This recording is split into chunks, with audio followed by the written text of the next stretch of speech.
Welcome to the Park Bros podcast. I'm your host, Terrence, and with me is my co-host, Jason, calling in from the Batcave in Indianapolis. Jason, how are you, my good man? I'd say things are off to a great start. We're not wearing the same shirt anymore. Not wearing red or orange or anything similar to that. So I think this show is off to a good start for the week. I'm sure people will appreciate the difference now. I'm wearing my Bob Ross shirt. People love that. So I'd say Tuesday is going well right now. Yeah. Shout out to fans of the podcast and also shout out to fans of the video podcast. Contrary to popular belief, I do actually own more than 3 shirts. It just so happens I'm in love with the color red.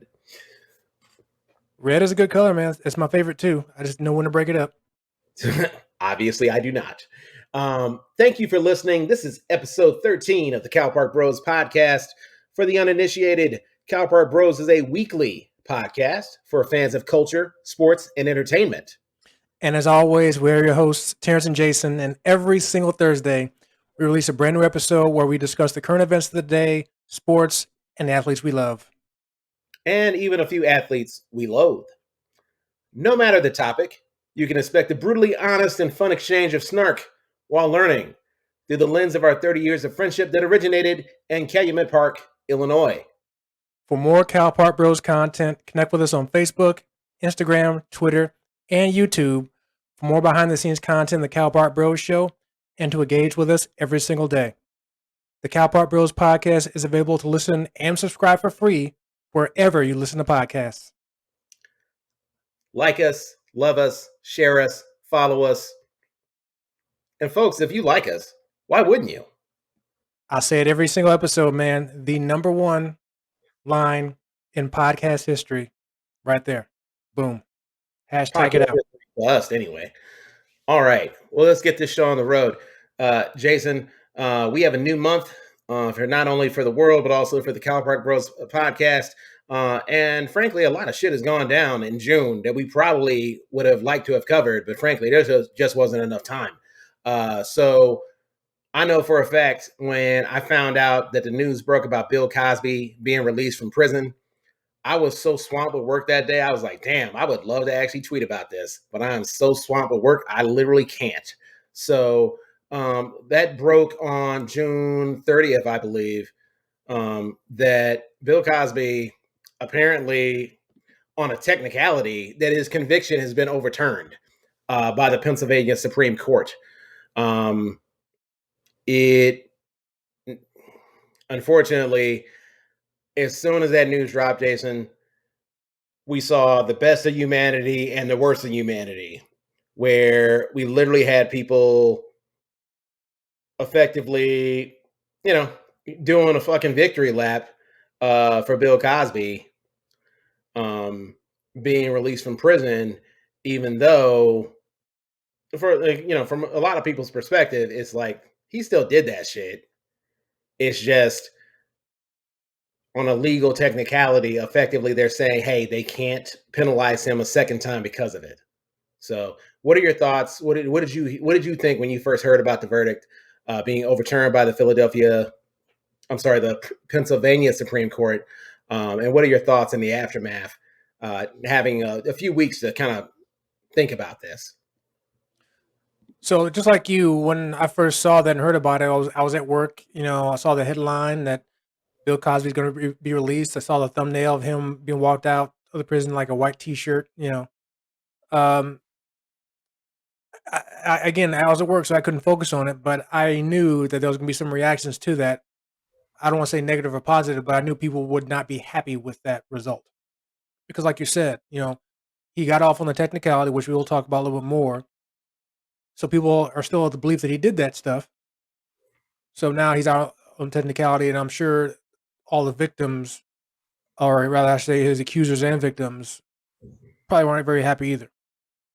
So I guess we can go into it. So if I'm correct, and correct me if I'm wrong, Terrence, but I believe the technicality was, like you said, that back in, on a arrangement he had before, in basically a plea deal, an arrangement for him to take part in a deposition on a previous civil case. They said, hey, we won't, make you serve any prison time or whatever, but take part of this deposition and we'll call it square, we'll say. Well, I guess that was used against him somehow in this more recent trial in which he went to jail or prison, excuse me. And like I said, the Pennsylvania Supreme Court decided that's not right. We're going to overturn this stuff and then let him go. Now, one thing I had forgotten and didn't realize that his conviction and his jail sentence started back in 2018. So he'd already been in jail 3 years. Right. It seemed like that happened not that long ago, but yeah, 3 years. And the funny thing about that is he was set to serve a 3 to 10 year sentence anyway. So basically, he served the minimum portion of that. Now, also, like you said, it's going to be overturned. Is they're going to act like on his criminal record that didn't happen? But still, he served his 3 years, the minimum. So people are going to take from that what they want. But it's interesting. I'm not as torn about this as some celebrities, which again we'll definitely go into that as well. Oh But yeah. but yeah, it's funny because when I saw him walking out of prison, obviously different circumstances for whatever reason reminded me of OJ. I don't know why. It just kind of did. Not to say he looked like or anything, but that just seeing him walking out of prison Let's reminded me. kind of distill Yeah. that a little bit more. What about the OJ scenario is, and I'm not saying that it's not. I just want to hear from you. What about the OJ scenario made you think? What about the Bill Cosby scenario made you think about the OJ deal? I don't know. I don't know. It's just my imagination. I don't know. It just kind of seemed like example of two guys getting out of prison and essentially getting away with something. Now, obviously, OJ was in prison because of something else he did, separate from what people actually think he famously did. And same thing here with Bill Cosby. People are thinking he got away with something. So kind of those similar circumstances. Obviously, two totally different crimes that they were actually in there for. Two totally different crimes that people are in belief that they did. Obviously, OJ. People are strong believe that he, two murders. So, um, but that's what it was for me. I think, in a way, well, again, we'll talk about this as well. We got a lot to talk about with this, but basically, like a fall from grace as well. Um, but what did you think after you kind of took it all in, Terrence? Well, my first thought is just I immediately think, okay, how can this be more like the OJ scenario? Bill Cosby basically got to go into someone else's domicile and basically steal paraphernalia. We'll say Jello pudding pops, and that they thought that he felt belonged to him in the first place. Maybe that's how they would be one and the same. But my initial thought was number one, excuse me, it's crazy that this decision was first handed down in 2018. For a lot of people, it felt like fucking finally this guy is going to actually do time for what he's already admitted he's done. Now, whether or not that deposition should be sealed or not, that's another story. The fact is, not only do you have not one, not two, not three, you have women in the tens saying he did that shit, saying that's how he operates. So if he's not a rapist, he sure as hell was acting rapey. Okay? If he's not a rapist, he's sure as hell rape adjacent. And so You the first thing we have to do, Jason, is we have to ask ourselves, how fucking funny do you have to be for us to basically co-sign a rapist? Or at least rape adjacent. And I say this as somebody, peep this, Jason. I've seen Bill Cosby twice in concert while I had the good fortune um, to live in Normal, Illinois. So I've seen Bill Cosby twice in concert. Motherfucker killed every time. Okay? Killed it. All right? Shit. I'm probably the CEO of the Leonard Part 6 fucking fan club. Okay? I adore the characters that Bill Cosby has played in my 41 years of existence. What I don't understand is why we cannot segregate the character or characters that he has played throughout his life of entertainment and objectively say, okay, this shit sounds fucked up. Like there is Cliff Huxtable, which is yet another character that we love. Hell, he was probably a dad we should have shouted out on the Father's Day episode. But that's a fucking character. Bill Cosby is a real fucking person.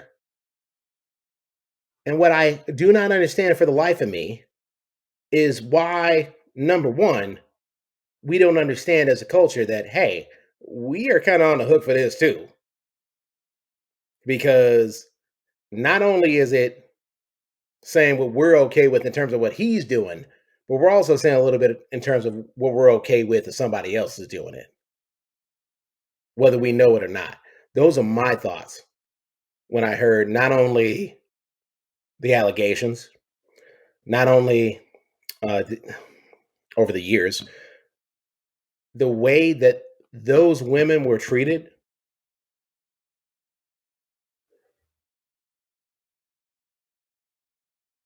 There has to be a more nuanced way, if you truly do believe he's innocent, to go about your business than talking about those women the way we have. And that's if you think he's innocent. Because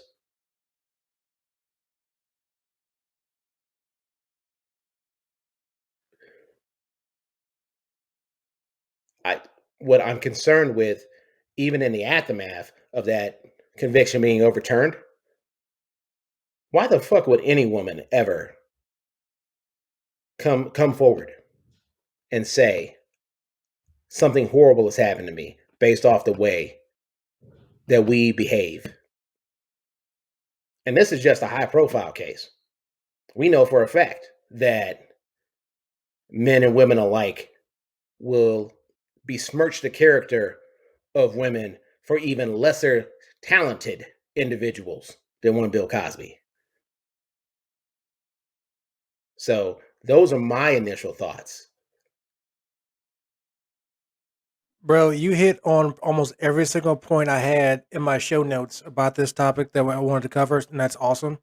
Um, I tell you what, not to say that these people don't exist, but I was just searching article, search, Google search, Google search to find any sort of semblance of anybody who's not a celebrity supporting Bill Cosby.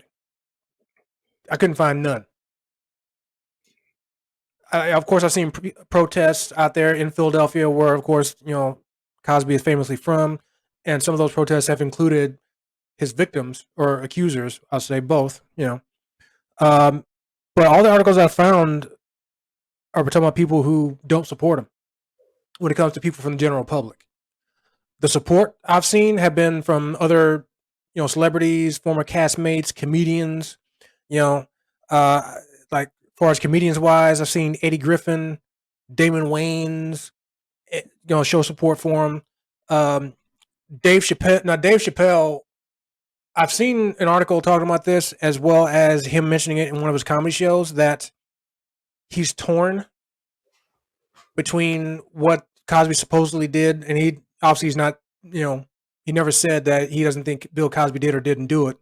But where he's torn is obviously what he's accused of versus Bill Cosby being one of his heroes. And I imagine a lot of other comedians probably feel that same type of tear to one degree or another. Um, Again, I mentioned former castmates as well, like Keisha Knight Pulliam, who played Rudy on the Cosby Show, has supported him. But perhaps most famously or infamously, Felicia Rashad has been the one who's kind of, put on that mantle as the person out there who's supporting Cosby. She put out tweets out there about it. It's kind of got her a little bit of hot water at her job at the Howard University, which I believe she's the dean of the fine arts department or something like that. Um, and as soon as she showed that support, people were ready to jump on her just the same. Um, which I mean, I will say people are allowed to have their opinions and support who they want to support, but you know, when you're a public figure like her and you're supporting somebody like that, you gotta expect that people are gonna be ready to jump on you and jump down your throat about it. Um, and I was going to end this segment with this, but we're not ending the segment just yet. But yeah, you mentioned what women's going to come forward now. I mean, the numbers for that were already pretty low. Um, I mean, I'll get into percentages later, but I almost agree with you. Here was this huge conviction for people. From two perspectives, or one big perspective is he's a celebrity or former celebrity, how you want to put it, and they were able to get a conviction of a former celebrity of any sort of felonious crime. Excuse me. And now here we are 3 years later. Not only is he getting out of prison, but the conviction is overturned. So if I'm one of his 50 some accusers, and I'm sure some of them had to get coerced more than others to actually testify or, openly say what happened. Now they're like, oh, well, should I have really done this then since nothing happened? And then every other woman, who might have been considering saying something about their accuser, not necessarily Bill Cosby, but somebody else, now they're like, oh, you know what? I'm not going to do this. I'm not going to waste my time. You know, um, I mean, due process is due process. Not knocking that. I mean, I definitely hope if I ever get into any situation like that, I get my due process. So I'm not knocking it, but I just definitely know that this is a tough situation for his accusers and victims to handle, knowing that all the stuff they went through for 3 years ago, from a legal perspective, at least doesn't matter. From a public perception matter, yeah, nothing's going to change. Which goes into my next point, real quick. You mentioned separation between Bill Cosby, the person, and Cliff Huxtable. I don't know what people's lines are going to be when it comes to if they can make the separation, where they make the separation. But I think the problem people are going to have is that how many of these acts might have happened that we know of while he was in that role of Cliff Huxtable. Obviously some of these accusers may not have been from that, but how many accusers were there? How many victims are there out there that never step forward because of those low numbers we just mentioned before? When it comes to people who don't report that stuff, and I think that's kind of where people kind of can't make that separation. Include in a way, including us, because like you said, we didn't mention him in our TV dads, and clearly you and I grew up a little bit on the Cosby Show, but we didn't mention him. Now, some of that, admittedly, from my side of it, was because of that. Because he's one of the guys I thought of when I mentioned Philip Banks and Carl Winslow. Cliff Huxtable was right there, but I'm like, you know what? I don't want to mention him because of this stuff.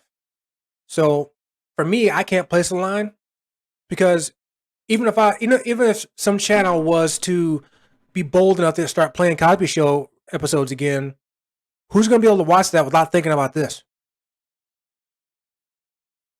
Like any scene that comes up in those shows where he's hugging any woman, that's going to cross my mind. I know it. I can't imagine I'm alone in that thought. What about you? Would you think the same thing if you're watching any episode of the Cosby Show somewhere? I mean, you have the character playing a doctor. Yeah, and what kind of doctor? To be more specific. Um, I don't recall. I He don't was, he was, recall. he was an OBGYN, basically a baby delivering doctor. Right. Yeah. So, given that nuance, you're gonna watch a Cosby show way differently. If you even can watch it, because no one's going to play it no more. I mean, I kind of look at that the same way I look at Disney and Song of the South. It's like, hey, you don't put that at the front of the Disney Plus experience, but I should still be able to find it. Keep talking. I'm searching right now. Go ahead. Yeah, because I don't believe in whitewashing history to the point that like we're just going to literally scrub every bit of imperfection from from history. And the Cosby Show did happen. We did grow up on it. I say we as in you and I.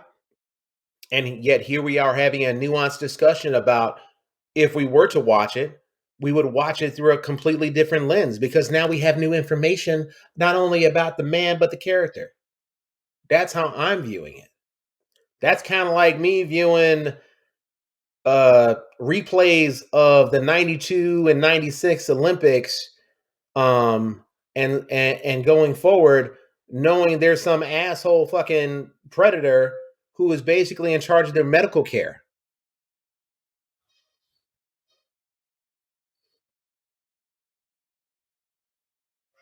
That history happened. And I can't sterilize it until the point that, oh, well, now it's just squeaky clean. No, it happened. And I need it at least available enough so that we can talk about it. Because if we don't talk about it, then we don't have these conversations about, holy shit, of course everyone in Hollywood is conflicted or they are leaning a certain way. The person that gave you your first shot or is literally responsible for you making your bread, you're going to talk differently about that person.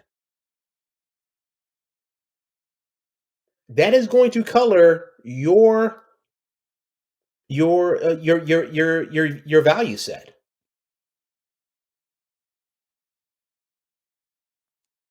These people are human. The comedian you mentioned, hell, he's probably the most honest about it. Talking about Of Chappelle. course, yeah, of course he's conflicted about that. We're talking about a guy on fucking Comedy Mount Rushmore here, okay?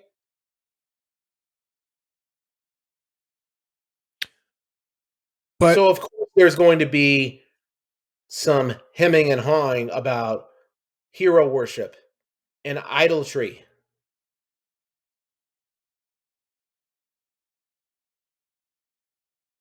It's like finding out Moses is basically Larry Nasser, okay?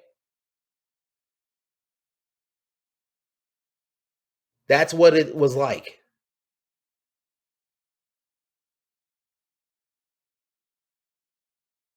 And my current value set is that I don't need people to 100% agree with me, but we're not going to act like that deposition don't exist. That's my starting point. We're not going to act like this decision by the Pennsylvania Supreme Court somehow nullifies every disgusting thing that was said about every accuser / victim that came forward. Because there were some reprehensible things said. There's some reprehensible things being said now.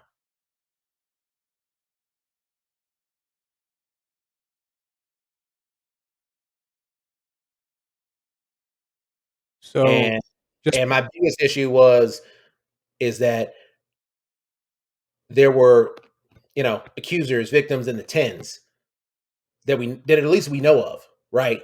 These are the ones that we know of. Could be more than that.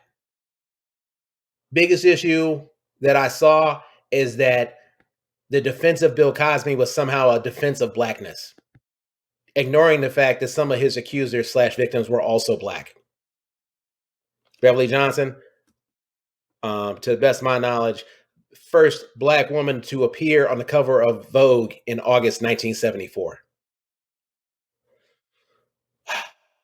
So yeah, that's where I'm at. so point of order. So apparently there are at least 2 places where people can still watch the Cosby Show, all 8 seasons, I believe. Uh, one of which, of course, is on TV One if you have that channel on your basic cable. But even if you don't, you can still go to Amazon Prime and watch it there. Apparently, so I'm actually on Amazon Prime now, and sure enough, it's right there, all 8 seasons. So Yeah, now I did find articles that talk about people are still not going to play it, but clearly, if you have Amazon and want to watch it, that's probably going to be your go, and it's free on Amazon. So there you go. But yeah. but you notice with the people again, the celebrities that are supporting him, it's the ones that have that. I used to work with him connection, or I'm a comedian that grew up on him connection. Oh yeah. Have you seen any or heard of anybody else supporting him at all, whether it be celebrities, people you know, social media, or anything like that? I mean, I know plenty of Facebook connections and Twitter connections that maintain that this was all some sort of big conspiracy to undermine a prominent black man who made a fuck ton of money. Do those same people that you know of are also people that subscribe to a lot of other conspiracy theories? Um, some, but not all. But ultimately, I don't want to paint broadly with a brush. I'm simply bringing up the fact that they were absolutely of the opinion that these accusations were fabricated, all 60 of them. And basically, this was all a plot to um to undermine him. He was going to buy NBC, I've heard in some circles. Well, forget that But sale, bro. yeah, but that's fucking ludicrous. You know, that maintains my biggest issue with the, oh, this is all a big plot to undermine a prominent wealthy black man, um, because it kind of does undermine the fact that how pro black can it be when some of his accusers were black? If some of his accusers happen to be black women, how can that be pro black? That's my question. It's not for me to answer because shit don't make sense to me. So, um, Felicia Rashad, I don't know how much hot water she's really in. I maintain cancel culture ain't real unless she's got to give up her spot. She didn't do shit. All she did was celebrate in the moment, and people were either going to fall one way or the other. Either it would be like, right on, I'm glad you said something, or, you know, be pissed off that she did it. And then she can fake pretend that, oh, she supports, um, sexual assault survivors. Yeah, I agree. I didn't see anything about Howard actually looking to actually remove her from her position. There were definitely people who wanted them to do so. I reached out to some Howard alums. I haven't never heard anything back, as I figured I wouldn't. But but yeah. So, but one thing I did want to end with, because I did mention it.